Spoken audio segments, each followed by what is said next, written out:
In the morning, Penny gets up before anyone else and goes out to buy bacon and eggs and orange juice and makes a big breakfast for everybody. I begin to like her. Now she's cuddling and kissing me all over after Simon and Erwin go off to work. Erwin's merchant ship is in Oakland, dry docked. Cody walks right in just as we're cooing, or have cooed again, on the bed, and he yells out, "Ah, just what I like to see in the morning, boys and girls."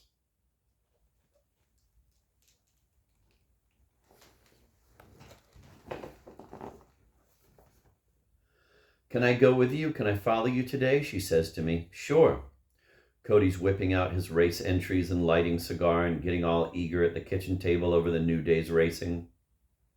Just like my father long ago, just a little bit sugar in that coffee. "Lazarus, my boy," says he. "Yes, sir." Lazarus is bounding around the kitchen with 1,000 breads and eggs and bacons and toothbrushes and hairbrushes and book comics. It's a bright sunny morning in Frisco. Cody and I get high on pot right away at the kitchen table. Both of us are talking in loud voices suddenly about God again. We want Lazarus to learn. Half the time we address our remarks to him. He just stands there grinning and pushing back his hair. Cody is at his best, but I've got to make him understand as he goes. "And so it's true as you do say that God is us." Poor Cody. Right here now, it's set. We don't have to run to God because we're already there. Yet Jack really now. And face it, old buddy, that son of a bitch trail to heaven is a long trail. Yelling it seriously, and Lazarus smiles lazy at the stove. That's why they call him Laz.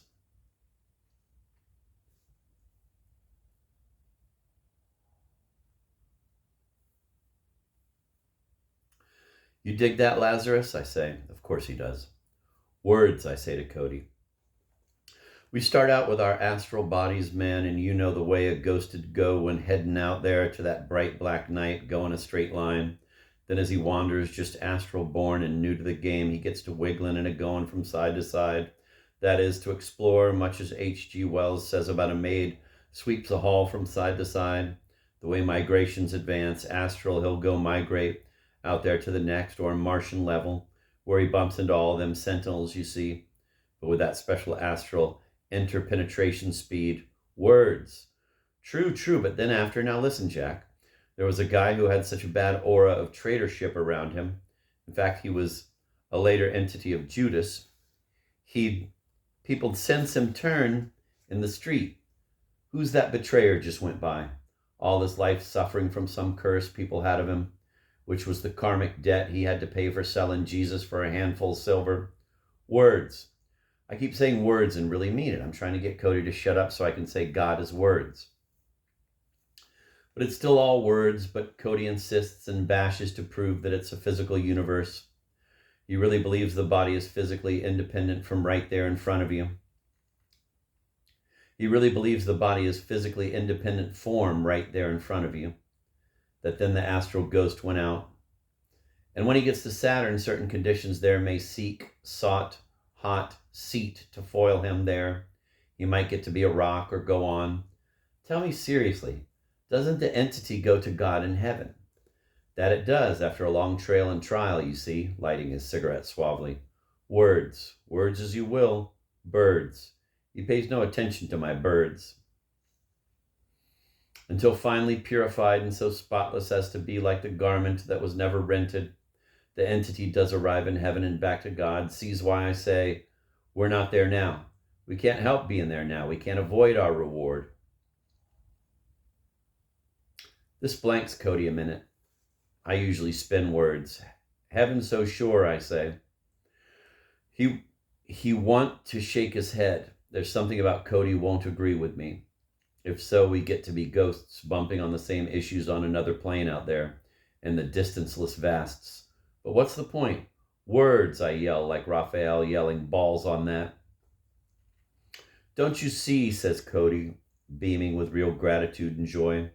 It's all really worked out for us in advance, and all we got to do is pile right on. That's why I want to go to the racetrack today, Cody goes piling on. I got to win that money back, and sides, boy, there's something I want you to know. How many times have I gone to that betting window and asked the man for number 5 because somebody just then says, number 5, and the ticket I'd originally wanted was number 2. Why don't you just say, give me number 2 instead of number 5? I made a mistake. Would he give it back to you? Numbers? Raphael and I had been amazed in the shack yesterday by Cody's constant talk of numbers, as you'll see at the races. Instead of answering me, would the ticket taker change the deal, he goes, because that was a disincarnate entity telling me number 5. Sometimes you just hear them in your head. This entity may be trying to have me win or lose with certainly the foreknowledge of the outcome of that race. Old buddy, don't you think I don't know why Pshaw boy I got, and you know Lazy Willie never said you ever deviate from that second choice? So at least you know the disembodied ghost entities are trying to make you lose because you say the second choice system can't fail. Can't. What do they look like? Asked Lazarus from the other room where now he's been brushing his hair on the edge of the bed, playing a little music on the box. All kinds of ways. Auras, say for instance of that betrayer scared everybody down the street. Auras showing ogres of the imagination, probably opers anyway. That's where Cody applies the Celtic language. Big seedy ghosts ampling down the line into that endless sky. Shit, man, Cody, what happens? Oh, the frou-frous and fifi sweets, he'll demonstrate the eye. To show how jumping up from the chair to wave and talk, the preacher Mal was right. Laz comes in to dig Cody dancing like that. Cody will lean way down and sock his fist on the floor and reach up and jump a point about Nijinsky off the floor and come around and bring big muscular Lil Abner's 15-and-a-half-year-old brother arms to whisk and wave at your nose. He wants you to feel the Lord's wind and heat. It's all one essential light beyond which there can be no further division, I essay. And here to add, words. Jesus Christ comes down and his karma is to know that he is the Son of God assigned to die for the sake of the eternal safety of mankind, of all sensing beings. No, not ants. Knowing it, he does it, dies on the cross. That was his karma as Jesus. Dig what that means. Les anges qui mangent, dans la terre. All Cody had to do to get out of that was say, but God is beyond words. But what does he care about words? He wants to go to the races. What we're going to do now is get in that little car and go see a sweet baby pussy I want you to see, and then we'll go get your boy Raphael Schmazel there, and we're orf, like the announcer at the races. He's banding all his papers and switch keys and cigarettes in the pockets were off. Penny, who was combing her hair to go out and taking her time about it now, has to run right out with us and into the car. Cody won't wait. We leave Lazarus stranded in the doorway, free to goof all day long in the apartment alone.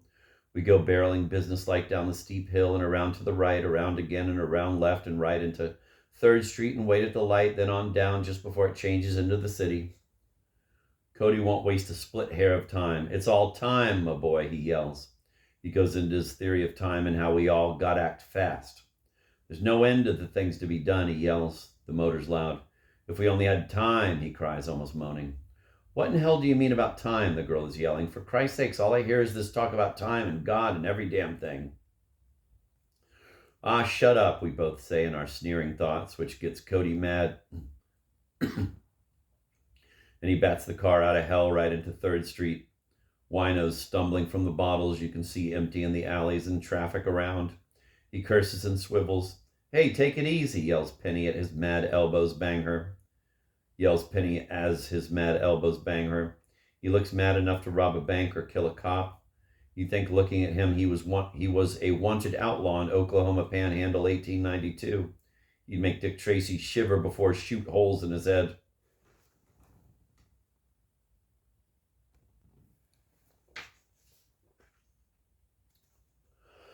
But then at the market, the pretty girls are in evidence, and here goes Cody's description. There's one, she ain't bad. See her cutting in the store there? Nice ass. Oh, you. Not half so nice, that one there. Nice front, nice side, no hippies, flippy dippy. Flippy dippy, that's when he forgets himself, and when there are children around, they all go mad laughing and digging it. Never will he clown with adults, though. The shooting star of mercy must have had a bleak face. There's another one. Oh, was she a gone cutie? Though, ain't she? Where? Oh, you men, let's eat. We'll go eat in Chinatown, breakfast. I'll have sweet and sour spare ribs and almond duck with my orange juice. Ugh. And now, children, I want you to realize that this is the day of days, announces Cody in the restaurant booth, removing his racing forms from one pocket to another. And by God, banging the table, I'm going to recoup my losses. Like W.C. Fields, and looks up blankly as the waiter comes but doesn't stop, a Chinese cat with trays. We're being ostracized here, yells Cody. Then when orders come, he gets a regular old ham and eggs breakfast or lunch, like the time we took GJ to the old Union Oyster House in Boston and he ordered pork chops. I get all that almond duck and can hardly finish it. No room in the car or some kind of dissuasion use to drop Penny off at the corner and cut on down to see Cody's favorite new girl who lives out there, and we park the car violently and run out and into the room. There she is in a tight-fitting little dress, fixing her hair before the mirror and lip-sticking, saying, I'm on my way to a Filipino photographer to take nude photos. Oh, isn't that nice, says Cody with extreme unction. And while she's primping at the mirror, even I can't keep my eyes off her shape, which is dead perfect.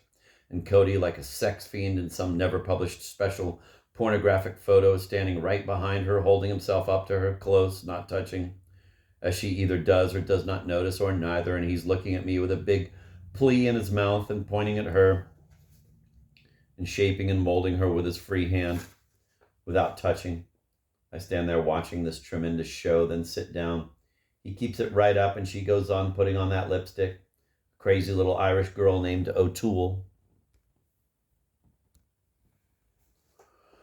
Man, she finally says, and goes over and gets a stick of tea and lights up. I can't believe it. And finally in walks a 3-year-old boy who says something extremely intelligent to his mother, like, Mama, can I have a bathtub with baby eyes, man? Something like that, or where's my baby toy I can go be a boy with? Actually, then her husband walks in, cat from the cellar, that I saw there milling around and running around. I am supremely tested by this situation and trying to get out of it as I pick up a book, Zen Buddhism, and start reading. Cody doesn't care, but we're ready to go. We'll drive her right out to her photographer. They rush out and I follow them, but the book in my hands, and have to run back and re-ring the bell, while Cody arm arounds pretty Mrs. O'Toole, and her husband stares at me down the stairs, and I say, I forgot the book, and run up and hand it to him. I really did, and he yells down, I know you did, man. Completely cool and perfect couple. We drop her off and go to get Raphael. Now, ain't that some little nice, sweet something? Do you dig that little dress? And then instantly, too, he's mad.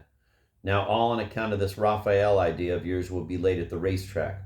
Oh, Raphael's a great guy, I promise you, I know. What's the matter? Don't you like him? He's one of those guys that don't dig them Dagos. Boy, they got him rough and mean, too, I admit. But Raphael is a great poet. Boy, wiggle through that as you will, but I can't understand him. Why? Because he keeps yelling? That's the way he talks. It's just as good as silence, just as good as gold, I could have added. It's not that. Sure, I dig Raphael, man. Don't you know we've been... And he gets stony silent on the subject. But I know I can? Raphael can prove he's a great cat. Cat schmat, man, pan. Dog is God spelled backwards. He's a good kid, and he's a friend. The Friends Societe, says Cody in one of his rare instances of irony, which, though when it comes, as in Dr. Samuel Johnson, whom I also Boswelled in another lifetime, comes so Irish Celtic hard and final. It's like a rock receiving the crash of the sea, won't yield, but that slowly but obdurately. Irony, meanwhile, iron in the rock, the nets the Celtic people spread on rock. Mostly in his tone of irony is the Irish Jesuit school, also to which Joyce belonged, not to mention hard Ned Gowdy back up there on that mountain, and besides, Thomas Aquinas, the ill-starred, hard-begot pope of thought, the Jesuit scholar. Cody had been to parochial school and was an altar boy. Priests had suffered at his neck as he twisted to break down buildings of heaven. But now he was back in the groove of his religion, believing on Jesus Christ and in him, as in Christian countries,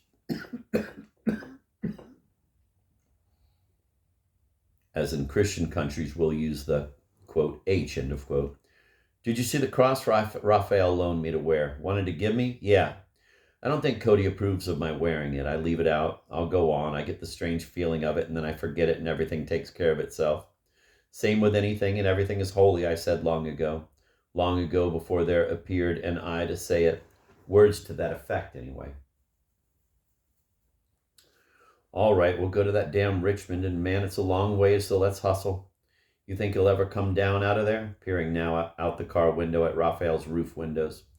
I'll run up and get him. I'll ring. I jump out and ring and yell to Raphael up the stairs, opening the door as a distinguished old lady makes her appearance. I'll be right down. I go out to the car, and soon here comes Raphael, dancing down the high porch steps and swinging as he goes and comes bashing into the car as I hold the door open for him. Cody starts off. I slam the door and drape my elbow over the open window, and here's Raphael. Fingers up in little bunched finger fists. Yay, you guys. Wow, you told me you'd be here at 12 o'clock sharp. Midnight, mutters Cody. Midnight? You told me, damn you, Pomeray. You was gonna be, you. Oh, I know you now. I see it all now. It's plots. Everywhere it's plots. Everybody wants to hit me over the head and deliver my body to the tomb. Last time I had a dream about you, Cody, and about you, Jack, it was much more with golden birds and all sweet fawns consoled me. I was the consoler. I lifted my skirts of divinity to all the little children who needed it. I changed into Pan. I piped them a sweet green tune right out of a tree, and you were that tree. Pomeray, you were that tree. I see it all now. You can't follow me. His hands all the time held up, gesturing with little snips or mows at the air, just like an Italian talking a long harangue in a bar to a whole brass rail of listeners. Wow, I'm amazed by this sudden ring of sound and the unimpeachable delicatesse of every Raphael's words and meanings. I believe him. He means it. Cody must see that he means. It's true. I look to see. He's just driving along, listening sharply and also avoiding traffic. Suddenly, Cody says, it's that breach of time when you see a pedestrian or a car or an upcoming crack up. You just crack right up like nothing's going to happen. And if it don't separate you, you got that extra breach of time to give them grace, because ordinarily 10 times out of 1, them astral bodies will separate, cat. And that's because it's all figured out in the hall up there where they make the cigarillos.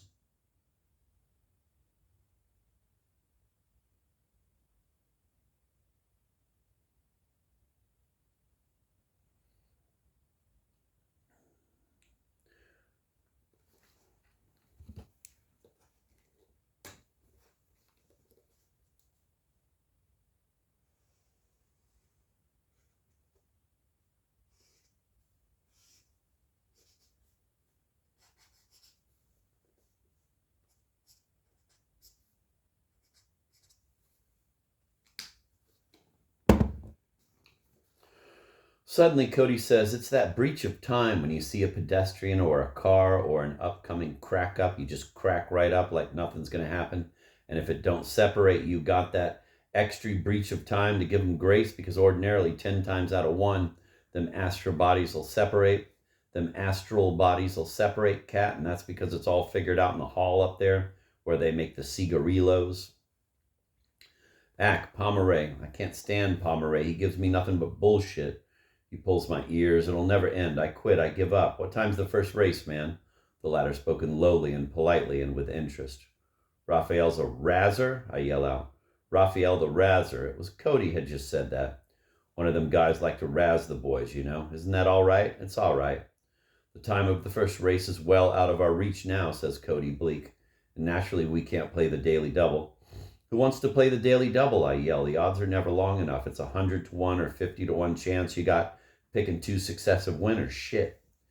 Daily double, says Raphael, fingering his lip, and suddenly he's brooding into the road, and here we come in that little coupe with the old 1933 hard chug engine, and you see the vision of 3 faces in the glass, Raphael in the middle, hearing nothing and seeing nothing, but just looking straight ahead like Buddha, and the driver of the heavenly vehicle, the full ox cart bullock, white as snow, number 1 team, talking earnestly about numbers, waving with one hand, and the third person or angel listening with surprise, because he's just then telling me that a second choice horse paid $6 to show, then $5 to show twice, then 4 3 times, then a little under 4, about 24 cents twice, and came in the money all day, first, second, or third all day. Numbers, says Raphael from far away, but he's got his little wallet of about $30 with him, and maybe he can make 100 and get drunk and buy a typewriter. What we should do, inasmuch you don't believe me, but I beg you to see and understand, but I'll tell you what, I'll play him to win all day, according to Lazy Willie's system. Now, Lazy Willie, now you realize, Raphael, he was an old hand at betting that system, and when he died, they found him dead out there in that clubhouse with $45,000 in his pocket, which means that by that time he was planking real heavy and affecting the odds itself.